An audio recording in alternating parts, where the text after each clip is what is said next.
I love my Switch. There are so many games I own that I haven't even gotten around to playing them all yet. And isn't that just the most gamer problem there can be? My backlog's almost as long as One Piece. And so many franchises have been revitalized by being on the Switch, either through a sequel, remake, or remaster. There's just one franchise that happens to be my favorite Nintendo series that me being the unlucky bastard that I am have the unpleasure of calling my favorite. And that's the ever-shrinking non-moneymaker Star Fox. Yeah, I know, it's weird. In a world filled to the brim with plumbers played by Chris Pratt, monkeys, waifus, and children who have landline phones as parents, I ended up loving Robin Hood with guns. Don't ask me why. Okay, you can ask me why. I just love the gameplay of these games and the replayability of doing different routes and having a new experience each time. I also love the characters. They're not some Shakespearean fleshed out characters, but I find their banter fun and I like their designs as well. And constantly blowing shit up is a big plus too. But I guess nobody told Nintendo this series was gonna blow up, and not in the good way. I guess blow up isn't what I should have said. Something more like self-implode would be better. You're dead meat, pal. But why exactly? Star Fox on the SNES was well received, and so was Star Fox 64, and the sales figures reflect that. And now, it's very much dying, or some would consider a dead Nintendo franchise already. In fact, I've heard Nintendo has a do not resuscitate on these games. We don't even have a single new game on the Switch, unless you're counting the finally freed Star Fox 2. The Switch has gotten so many other games being re-released on it, and we recently got more in the newest Direct, so why not Star Fox? But before all that, how did Star Fox get to this point, Kronk? Well, you got me. By all accounts, it doesn't make sense. You are so lucky, Fox. Well, let's just state the obvious first. With the last big Star Fox game released on the Wii U, Star Fox Zero, why did they call it Star Fox Zero, you ask? Cause that's how many copies it sold. I'm just kidding, it sold one, I bought it. Nintendo went all out on the marketing for this game. This was gonna be the game to get people to fall in love with Star Fox again. The trailers looked really cool, the visuals were nice, well, you know, for the Wii U, and the bigwigs at Nintendo were transformed into Muppets for the Direct, and shockingly, we got a short movie that you can still check out on YouTube of Fox McCloud and his team that leads into the game. This was more love than Star Fox had ever received in the last few hundred years. Wait, I also just realized Fox McCloud and his rival Wolf O'Donnell, put them together, you get. So Nintendo put all their furries in a barrel and launched the game and had high hopes. Sadly, sales figures were less than spectacular. The game sold abysmally. There were a few factors contributing to this. Firstly, the Wii U itself wasn't doing anywhere near the previous Wii's numbers in terms of sales, so there was already a low install base. Star Fox itself's last game was on the GameCube, so some people just lost interest with the franchise over time. But the unifying statement around the game's poor gameplay was the god-awful Etch-a-Sketch controls. I don't know why they decided to make Star Fox the Frankenstein's monster of that generation by trying to make a unique control scheme for the game, but Star Fox was already on thin ice, and you did this? This is horrible. Why would I want to look at my Wii U screen to aim at stuff instead of the giant-ass TV in front of me? Many people took issue with this control scheme and it hurt the game badly. The game ended up fading into obscurity with a whimper. Fast forward a few years to today, and some fans want Star Fox Zero to have a second chance at life on the Switch. If it did get a shot at being on Switch, it could have implemented updated controls, fixing a ton of issues with the game, and the Switch has a much bigger install base that the Wii U didn't have. It seems like a no-brainer. Platinum Games was asked about a potential Switch release for Star Fox Zero, and to sum it up, they would like to be able to bring it to the Switch, but because it's a Nintendo IP and is mostly overseen by Miyamoto, it's not really up to them. Now, would Miyamoto and, well, the bulk of Nintendo want to port Star Fox to the Switch? Now let's play some role reversal. If you were the head of the Nintendo company and you poured a ton of money into the manufacturing and marketing for a game, and the money it made back was virtually non-existent like my wife, wouldn't you just come up with some excuse so you didn't have to put yourself through that again? The other reason that just can't be ignored, and a very big possibility, is just the lack of interest in rail shooters. I love rail shooters. I mean, who doesn't love a good rail? Wait. And especially in the case of Star Fox. Oh god.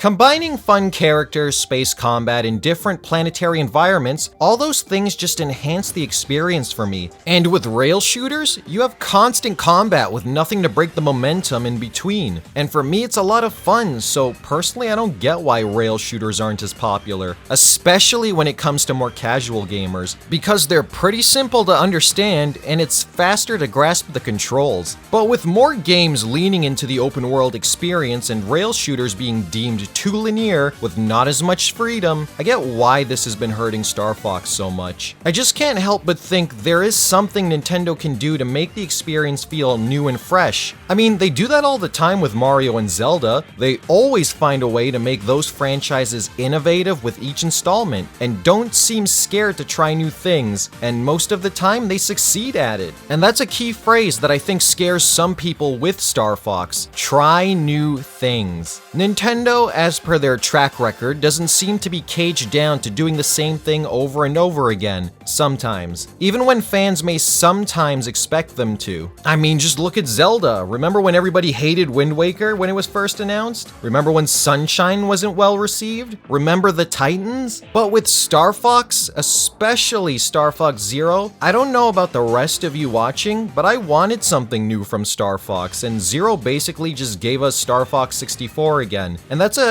problem that I don't understand as to why it keeps repeating itself. Yes, Star Fox 64 was, and to me is still amazing, but that doesn't mean I want that specific game remade every decade again and again, only with minor things added to it. Move on from that game and that story. I think Nintendo at first wanted to do this with games like Star Fox Adventures and Star Fox Assault, but with the latter being more well received, and I think those games had the right idea. No, I don't want Star Fox to become Zelda like Adventures was trying to do.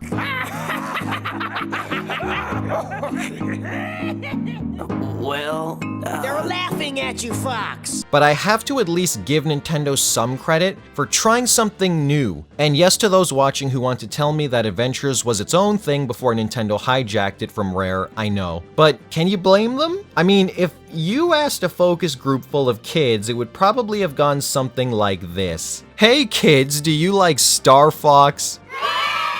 Do you like dinosaurs?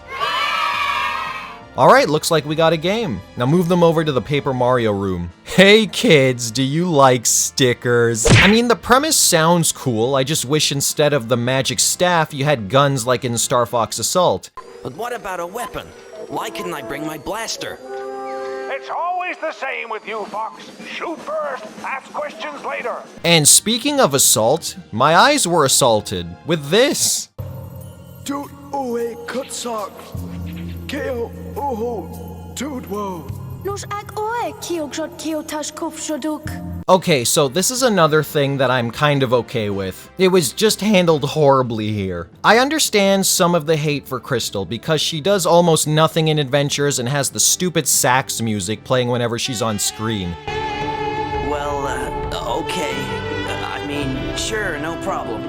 I did say sax, right? At the same time, I did like her more in Assault, and most of the other characters in Nintendo have significant others. I mean, there's Mario and Peach, Luigi and Daisy, Kirby and Food, Rosalina and Luma. Why can't Fox have someone? It just doesn't do any favors to Crystal, though, when you have her on screen from angles like this, with that stupid but also hilarious music playing. Subtle, Nintendo. Subtle. Regardless of all that, though, the most Star Fox elements were seriously downplayed to a minuscule level, and instead of basically acting like futuristic space animals, they were cavemen with magic powers. A complete 180 on what made Star Fox, well, Star Fox. Much of this was fixed in Assault, though I just had one issue with this game. Everyone had updated looks and they all look well done, except for... What happened to Falco? How did he go from this to this? Literally, my favorite character gets beaten to death with the ugly stick. Hold still and let me shoot you. I learned to deal with it as time went on, but it just wasn't the same. And they upgraded Crystal's look. We went from 2 pieces of cloth to a fur-tight spacesuit. Funny enough, Crystal gets a lot of flack for her design, but when I thought about it, Nickelodeon clearly has no issue showing off Sandy's cheeks. And well, we know how fucked up that company can be. I personally believe Assault was a step in the right direction for where Star Fox needed to go to keep up with the times. It still had the core basic gameplay elements of the rail shooting in it, but it also had fun ground combat when you could walk on foot as the character or jump into vehicles to mix up the gameplay styles, adding more variety to the combat for the player. Yes, it wasn't perfect, but it was still very much a good Star Fox feel. Way more than... Here against Kyo Kurosawa Palace. I think if they decided to keep ground combat going, they could have made it more action-packed, maybe even giving Fox his abilities from the Smash Bros. Games to have fast-paced gameplay combined with guns and crazy combos. I'm not saying turn it into a shot-for-shot DMC, but it would really have something different while keeping true to the whole futuristic space animal motif they have going. I also enjoyed the story for what it was, but they did some stuff that, if they decided to keep this game canon going forward, I don't know how it would have played out. Like making Wolf more into a frenemy instead of just a bitch you had to shoot down because he refused to let you get cocky. Don't get too cocky. And we went from Big Head Space Monkey to Mothra, which might be another issue Star Fox would have to fix that other Nintendo franchises don't have an issue with. Nintendo has great villains for all of their heroes. Who doesn't like Bowser, Ganon, Ridley, or a cease and desist order? Star Fox, on the other hand, everyone seems to like Wolf. I mean, even Sakurai had him in the villain's trailer for the Star Fox gang over Andross. I don't hate Andross, but I wouldn't pick him if he got into Smash Bros. As a playable character either, even if he did get in. Wolf is awesome, but I don't see him as a galactic threat, just a personal enemy of the Star Fox team. So Nintendo would have to do some market research here to make a new villain, since Andross has exploded more times than he cares to admit. Just don't use General Scales again. Both of these games though did much better than Zero, but I guess Nintendo thought they should just turn the ship right back around and do Star Fox 64 yet again. It really is like Nintendo can't seem to grasp what they have to do with Star Fox to get people interested again, which is a damn shame. The series feels like it just can't catch a break. Each new installment does worse than the last, and now it's basically put into a situation where I truly believe if we're lucky enough to get a brand new Star Fox game, that'll be the one to decide if this series is dropped forever or can continue to live on. We've seen similar things happen to other Nintendo franchises in the past, and they've returned with a lot more popularity. So I do believe if Nintendo tries their best and changes something crucial about Star Fox while still maintaining what makes it so special to so many fans, it could get revived as well. Assuming again we even get a chance at a new game and Nintendo hasn't already stopped giving any Star Fox about it and buried it out in the graveyard with the other titles it has. Let me know what you guys think though. Do you believe Star Fox is dying and only has one last shot left, or is it already dead?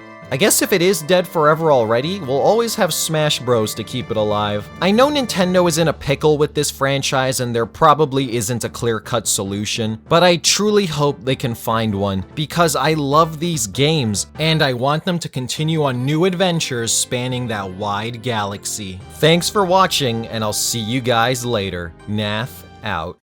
Don't let Wolf stop you from B-bombing that subscribe button if you enjoyed the video, and be sure to check out some of my other Nintendo videos on screen now. Stick around for more fun, and I'll see you guys again to break down some more fun franchises.